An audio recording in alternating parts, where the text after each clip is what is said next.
Décarboner l'aviation, un enjeu majeur au cœur duquel la formation est essentielle. Pour relever ce défi, nous avons associé 3 champions dans une formule très originale, à la fois par les modalités, le contenu et surtout l'évaluation, la qualification qui va se faire avec la FAA comme dans la vraie vie. Ces 3 champions, c'est Capgemini, champion de l'ingénierie, c'est EuroSAE, champion de l'organisation de la formation continue industrielle, et ISAE Super-Héros, champion de la science. Voilà. Jérémy, tu peux peut-être nous dire comment, vu de Capgemini, vous voyez les objectifs de cette formation? Alors effectivement, les enjeux de la filière hydrogène sont immenses, surtout pour adresser le secteur aéronautique.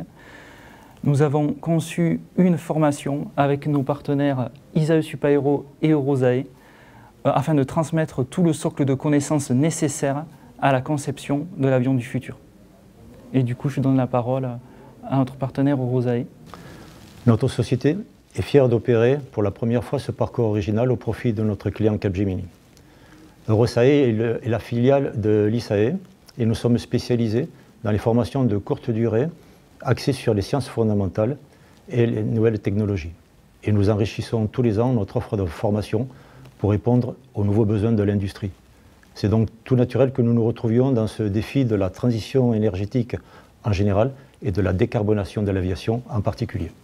Et ce n'est pas simplement une formation que nous avons conçue, c'est également une certification pour valoriser les apprentissages de nos apprenants, mais également le haut niveau de connaissances et de mise en pratique à l'issue de la formation.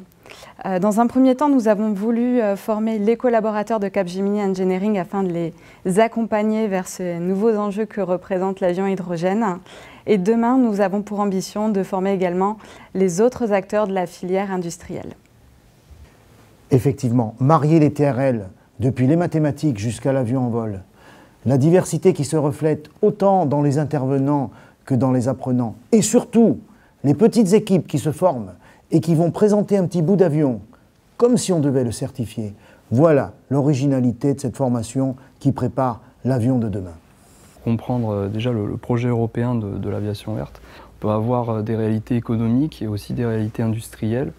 La manière dont les deux fonctionnent, alors déjà dans le spatial, puisque c'est là où en fait on a le plus d'expérience en termes d'ingénierie, en termes d'industrie, pour ce qui concerne l'hydrogène, et également comment est-ce qu'on pourrait projeter finalement cette utilisation-là au sein de l'aviation,